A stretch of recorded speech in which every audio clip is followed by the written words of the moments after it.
Mesdames et messieurs, bienvenue à la seconde partie de cette séance vidéo consacrée aux circonstances de l'assassinat de l'homme politique camerounais Guérandi Mbara Goulongo, qui a été assassiné, comme nous le disions dans la première partie de la vidéo, par les services secrets français, qui ont monté l'opération à l'insu des services secrets camerounais qui n'ont fait qu'assurer le service après-vente et la couverture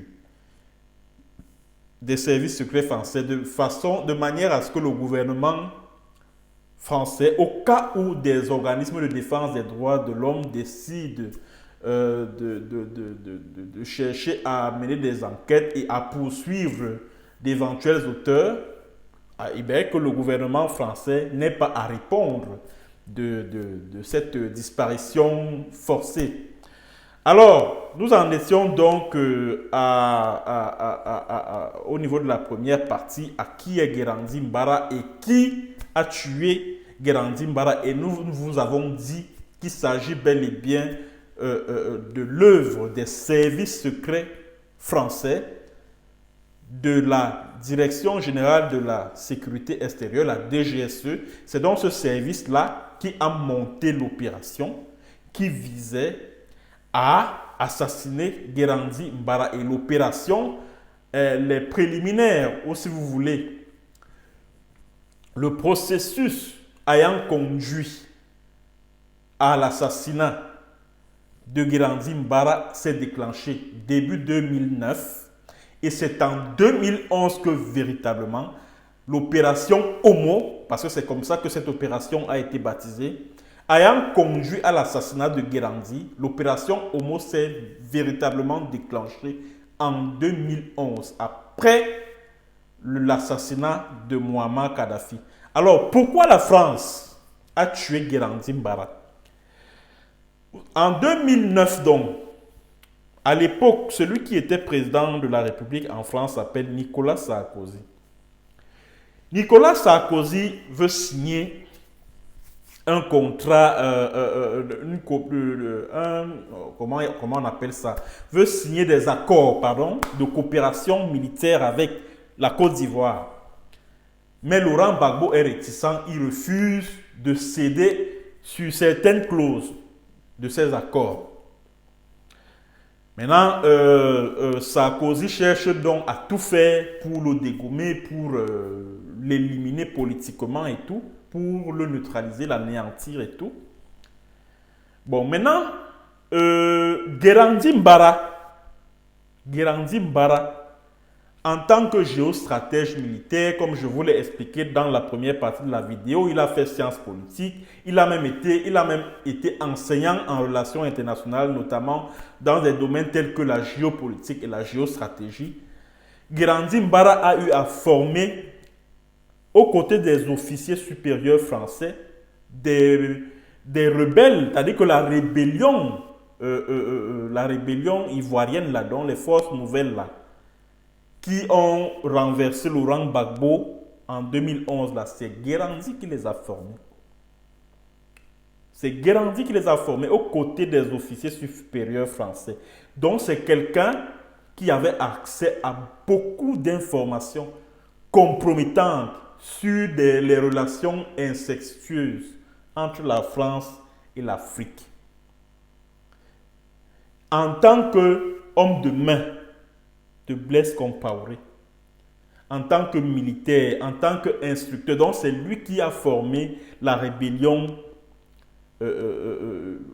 qui a sévi au nord de la Côte d'Ivoire pendant la crise ivoirienne.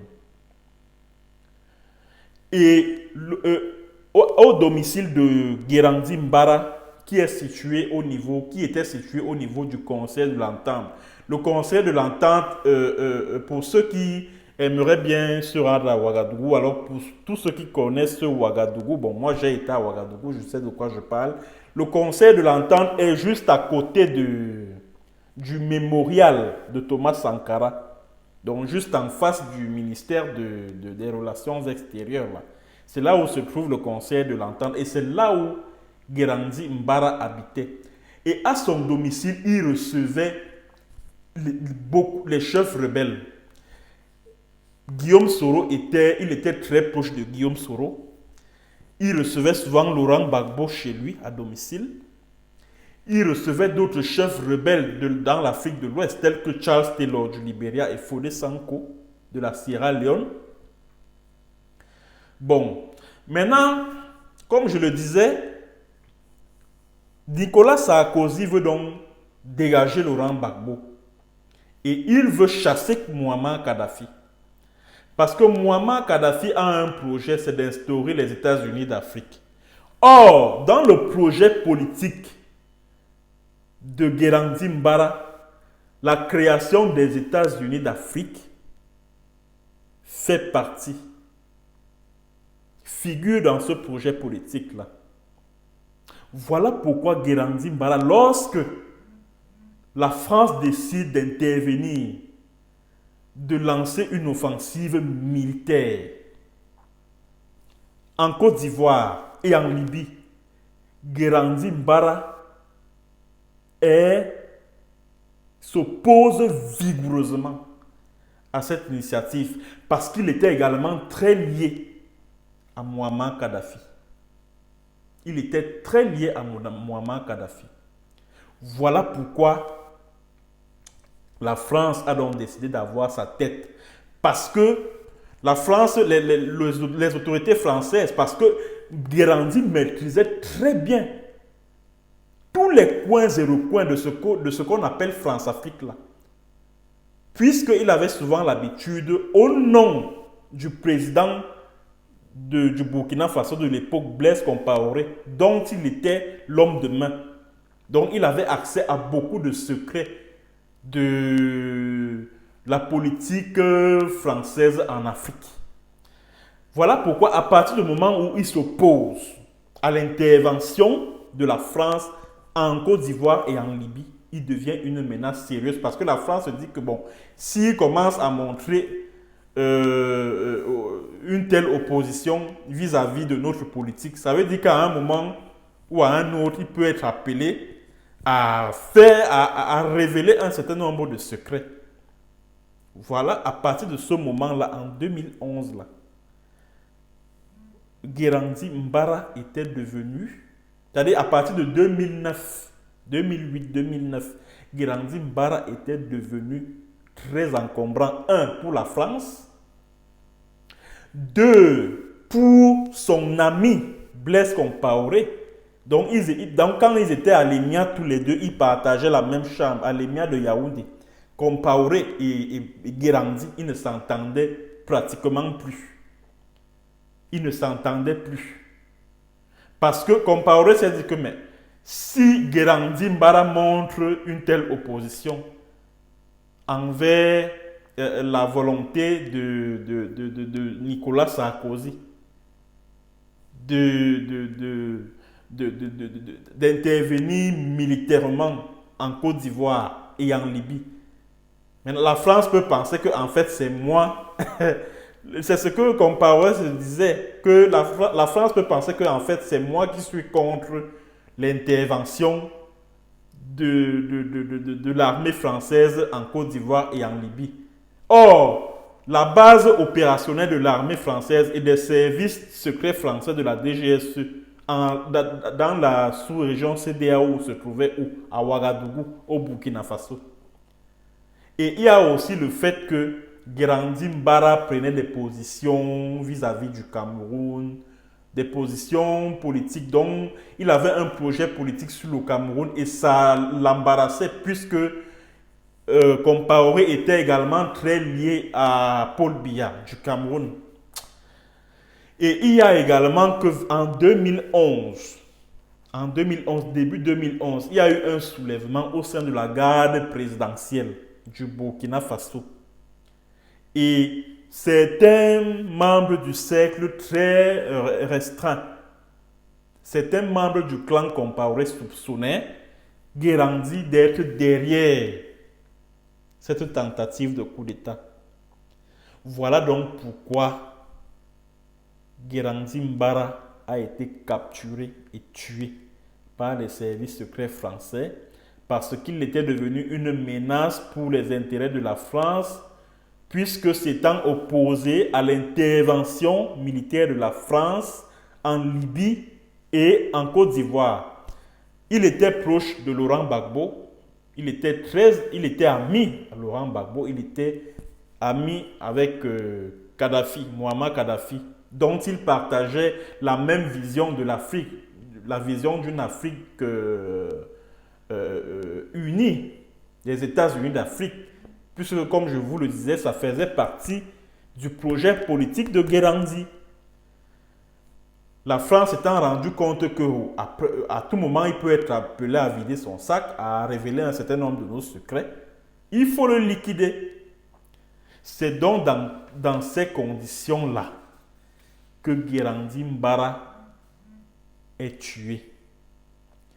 Et j'aimerais également vous faire remarquer que la version que Jeune Afrique a mise en avant, s'agissant de l'assassinat de Guérandi Mbara, en fait, c'était une opération de communication pour le compte des services secrets français.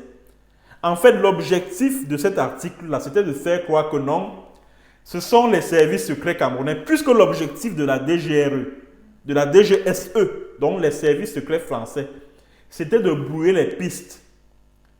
C'était d'effacer toute trace du rôle ou de l'implication de la France dans l'assassinat de Guérandi. C'était ça l'objectif de l'article de Jeune Afrique là. Faire croire que non, c'est la DGRE du Cameroun qui a monté l'opération avec José Abrantes, le Portugais, alors qu'en réalité, ce n'est pas un Portugais. Hein? Ce n'est pas un Portugais. C'est un envoyé spécial des services secrets que les services secrets français. C'était un envoyé spécial des services secrets français au Cameroun. Il était là-bas juste pour préparer, pour tâter le terrain, comme on dit. Juste pour tâter le terrain. Alors, c'était donc ça l'objectif de cette version que Jeune Afrique a mise en avant. Il fallait donc brûler, parce que c'est ça la technique là, dans les milieux de renseignement. Regardez par exemple avec ce qui se passe en zone anglophone. Mbankui Émile de la sécurité militaire, là, il monte des opérations là-bas qui consistent à assassiner les gens, à assassiner les jeunes filles. Et maintenant, on attribue ça aux ambazoniens. Le fait d'attribuer ça aux ambazoniens, là, ça s'appelle dans le milieu du renseignement la technique de brouillage des pistes. C'est-à-dire que pour éviter que le gouvernement camerounais, pour effacer toute trace du gouvernement camerounais dans l'assassinat, on attribue ça au camp adverse. Et ça permet de discréditer l'adversaire. Et qui joue ce rôle à fond? C'est l'activiste Mike Contripi Podem, qui se trouve en Angleterre là. Donc c'est lui qui joue ce rôle. C'est-à-dire que les services secrets mettent un accent particulier sur ce qu'on appelle la communication. Et c'est exactement ce que la sécurité militaire du brigand là qu'on appelle Mbankui Émile fait. Et c'est la même chose que les services secrets français ont fait dans le cadre pour ce qui est de l'assassinat de Guérandi Mbara. C'est-à-dire qu'ils finissent de monter une opération, qu'ils réussissent, ils zigouillent Guérandi, parce que ce qui s'est passé quand on a transporté, quand Guérandi s'est retrouvé dans l'avion qu'il a laissé au Cameroun, tout ça là c'est juste, hein, c'est exactement ce qui s'est passé. Maintenant quand ils arrivent donc au Cameroun, on remet on va dire le colis à le commissaire James Elonglobé, l'un des tueurs de la DGRE, les services secrets camerounais. Bon, Guérandi Mbara est enterré quelque part sur la route Yaoundé-Douala parce que l'objectif, comme je vous l'ai dit dans la première partie, c'est-à-dire que les services secrets camerounais avaient besoin de Guérandi vivant. Ils ne le voulaient pas mort parce qu'ils voulaient que Guérandi s'exprime, donne un certain nombre d'informations capitales. Or, les services secrets français ne voulaient pas qu'il arrive au Cameroun étant vivant parce qu'il allait faire, il allait révéler un certain nombre de secrets, un certain nombre d'informations capitales sur le fonctionnement de la France-Afrique, sur les dessous de la politique, de la mauvaise politique française en Afrique et tout, sur les histoires de rébellion que les services secrets français passent le temps à monter, etc., etc. C'est ce que les services secrets français ont donc voulu éviter. Donc, ça veut donc tout simplement dire que Paul Biya dans l'affaire a été même roulé dans la farine parce que Paul Biya a sorti l'argent par rapport à Guérandi là. Mais il pensait, puisque la dame là, Isabelle Charel là, qui travaille avec Georges Stackman au sein de la DGSE, les services secrets français, l'avait rassuré que non, on va vous le livrer vivant. Il a sorti l'argent. Mais sauf que c'est un cadavre qu'on a livré à Paul Biya. Donc Paul Biya a été roulé dans la farine, dans l'affaire. Les services secrets camerounais, la DGRE a également été roulé dans la farine. C'est la raison pour laquelle, quand le corps de Guérandi est arrivé à l'aéroport de Douala, on allait l'enterrer. Des instructions, quelques jours après l'enterrement, des instructions ont été données du palais de Toudi, qu'on aille le déterrer, l'exhumer à nouveau pour qu'on le brûle. On brûle le corps avec l'acide pour effacer toute trace. Parce que là où on l'a enterré, sans doute les informations allaient commencer à circuler que non, le corps de Guérandi est enterré à tel endroit et ça allait faire l'objet d'une sépulture. Non. Et vous savez qu'au cours des obsèques et tout, c'est-à-dire que ça allait amener les gens à se mobiliser pour qu'on construise une stèle à cet endroit et organiser des cérémonies où des choses allaient être dites. Donc, c'est ce que le gouvernement français a voulu éviter en demandant au gouvernement camerounais de tout faire, même pour brûler son corps avec l'acide et tout et tout. Et c'est ce qui a été fait. Bon, maintenant donc, il faut également noter qu'avec le gouvernement burkinabé, ça n'allait plus. Ça n'allait plus. Parce que comme je vous l'ai dit tout à l'heure là, comme je vous l'ai dit, il y a eu une mutinerie au sein de la garde présidentielle au Burkina Faso. C'était en début 2011 comme ça là. Et maintenant, les membres du clan Compaoré accusaient donc Guérandi d'être derrière cette mutinerie. Voilà pourquoi tous ceux qui ont rencontré Guérandi à cette époque, comme Henriette Ekoué, la journaliste, la militante de l'UPC, de très longue date d'ailleurs, a rencontré Guérandi à Ouagadougou, au Burkina Faso. Et elle a trouvé un Guérandi qui n'était plus que l'ombre de lui-même parce que il sentait déjà que Compaoré pouvait l'éliminer physiquement et à tout moment. Surtout que Compaoré avait pour chef d'état-major particulier un certain général Diendéré, qui n'était pas n'importe qui. Dans le sérail burkinabé, général Gilbert Diendéré, c'est des hommes puissants à l'époque de Compaoré, dont on ne parlait pas n'importe comment. Alors, il avait donc cette frayeur-là. C'est ainsi qu'il décide donc de partir du Burkina pour aller s'installer en France. Alors, quand la nouvelle de Guérandi Mbara commence à circuler, c'était après que c'est qui là, François Soudan, qui est le directeur des rédactions de Jeune Afrique, quand RFI l'interviewe, nous sommes en septembre 2014 comme ça là. Alors François Soudan annonce donc en exclusivité que Guérandi Mbara a été tué par des services secrets camerounais. Ça, c'est la version de Jeune Afrique. Et qu'il a été enlevé depuis janvier 2013. Depuis janvier 2013. Et j'aimerais vous faire remarquer une chose. J'aimerais vous faire remarquer une chose. Que tout a été fait pour que la disparition de Guérandi Mbara se passe dans le strict secret. Remarquez qu'en France, vous n'avez vu aucune association de défense des droits de l'homme se mobiliser pour interpeller le gouvernement français par rapport à la disparition de Guérandi Mbara, et même au niveau du Burkina Faso où la société civile est même très forte, très active.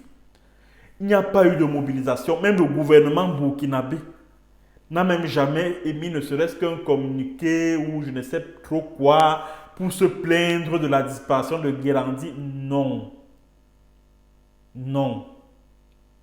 Vous pensez que si c'était une affaire, c'est-à-dire que les services secrets camerounais ont monté l'opération du début jusqu'à la fin, ils sont allés capturer Guérandi en France pour le ramener au Cameroun. Une fois que le monde entier était au courant, mais attends, c'est que les associations, même au niveau du Burkina, là, parce que Guérandi avait déjà la nationalité burkinabé, les associations allaient se mobiliser pour dénoncer un cas de disparition forcée. Oh, nous voulons la vérité sur Guérandi. Est-ce que vous avez entendu une ONG, une association quelconque se mobiliser pour exiger, demander justice pour Guérandi? Non. Pourquoi? Parce que ce sont les services secrets français qui ont voulu que ça se passe ainsi. Si ce n'était qu'une affaire de la DGRE, c'est que vous auriez vu toutes ces associations-là se mobiliser pour exiger des comptes au gouvernement camerounais. Mais c'est justement parce que ce sont les services secrets français qui ont tout organisé que vous avez remarqué tout ce halo de secret qui a entouré la capture puis l'assassinat de Guérandi Mbara. Et autre chose également, Guérandi Mbara avait sa femme au niveau du conseil de l'entente là. Et s'il vous plaît, c'est là-bas où Compaoré vivait, hein, au niveau du conseil de l'entente là où on avait assassiné Thomas Sankara là. Donc c'était là où se trouvait le palais de Thomas Sankara, le conseil de l'entente. Donc pour ceux qui connaissent Ouagadougou, alors pour ceux qui vont s'y rendre, il y a des habitations, là, des logements là, juste à côté du mémorial de Thomas Sankara, il y a des habitations là. Donc c'est là-bas où les Compaoré, les Diendéré, les Guérandi même vivaient. Et personne ne pouvait sortir de là sans l'autorisation de Blaise Compaoré. Hein. Personne ne pouvait sortir du conseil de l'entente là sans l'autorisation de Blaise Compaoré parce qu'il se passait des choses bizarres là, les exécutions sommaires, des assassinats, des rites sataniques et tout, et tout, et tout, et tout, et tout. Et Guérandi Mbara était témoin de tout cela. Et le gouvernement burkinabé a également craint qu'il soit amené à dévoiler un certain nombre de choses. Et surtout que quand Thomas Sankara est assassiné par un commando dirigé par Gilbert Diendéré, Guérandi Mbara est là et il est au courant. Et l'opération a été commanditée par qui? Par Blaise Compaoré, qui aujourd'hui se trouve en Côte d'Ivoire, après avoir été chassé par l'insurrection du 30 au 31 octobre 2014. Alors, Maïwore Elisabeth, c'était la femme de Guérandi. Est-ce que vous savez que Maïwore Elisabeth, là, elle a contacté des ONG, la Fédération internationale des ligues des droits de l'homme.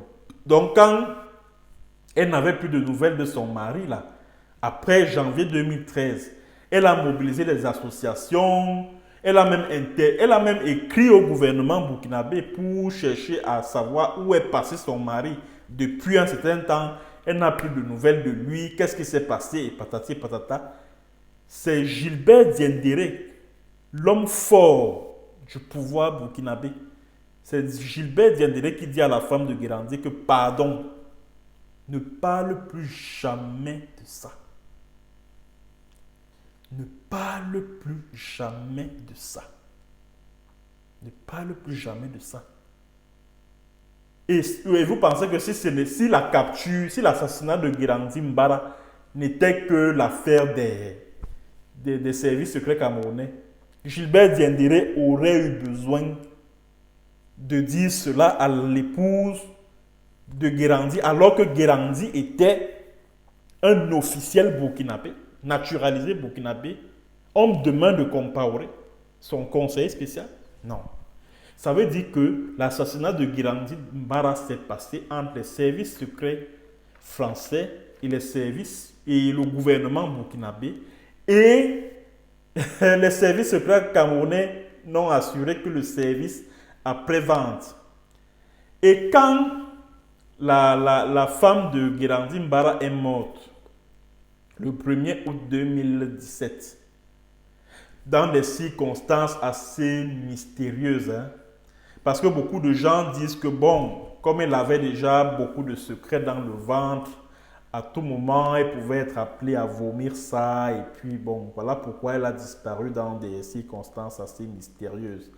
Donc, elle était hospitalisée au CHU Algado Ouedraogo, qui est d'ailleurs juste à côté du concert de l'Entente. Donc, vous prenez la route qui longe tout droit en allant vers... Donc, quand vous êtes au niveau du concert de l'Entente, là, au mémorial de Sankara, il y a une route, vous longez tout droit, vous prenez la route qui va à droite. Tout droit, le CHU se trouve, de Yalgado Ouedraogo se trouve pas loin. Donc, c'est là où elle a été hospitalisée. Et elle est morte le 1er août 2017. Sa famille au Cameroun n'était même pas au courant. Personne de sa famille n'était à ses obsèques. Elle est morte comme ça là. Elle a été enterrée dans le secret total au cimetière de Gungen à Ouagadougou. La femme de Guérandi. Donc voilà donc dans quelles circonstances elle est morte, cette dame. Voilà dans quelles circonstances elle est décédée. Donc, comme vous pouvez donc le constater, contrairement à ce qu'on vous a raconté, Guérandi Mbara, ce sont les services secrets français qui l'ont tué. Ce sont les services secrets français qui l'ont tué parce qu'il avait accès en tant que formateur instruction de beaucoup de groupes rebelles qu'il a formé, qu'il a instruit avec des officiers supérieurs français. Et compte tenu de ce qu'il s'est opposé à l'intervention de la France en Libye et en Côte d'Ivoire, le gouvernement français a estimé qu'il devenait une menace pour les intérêts de la France parce qu'à tout moment, il pouvait être amené à révéler un certain nombre de secrets de ce que l'on appelle souvent la France-Afrique. Et c'est François Hollande, hein, c'est François Hollande qui a mobilisé, c'est-à-dire qui a autorisé cette opération au Mola, menée par le service action de la DGSE, parce que Georges Stackman, en réalité, n'était pas qu'un marchand d'armes, non, c'était aussi un agent de la DGSE, donc du service action de la DGSE. Voilà donc tout, mesdames et messieurs, sur ce qu'on vous a caché, comme le livre le dit, sur l'assassinat de Guérandi Mbara. J'espère que vous serez satisfait de ce rendu et que vous serez mieux informés sur ce qui s'est exactement passé dans ce qu'il est convenu d'appeler l'affaire Guérandi Mbara. Merci d'avoir écouté. Merci de partager ces deux vidéos au maximum, mesdames et messieurs. Et à bientôt pour une autre séance et sur un autre thème. Bonjour ou bonsoir.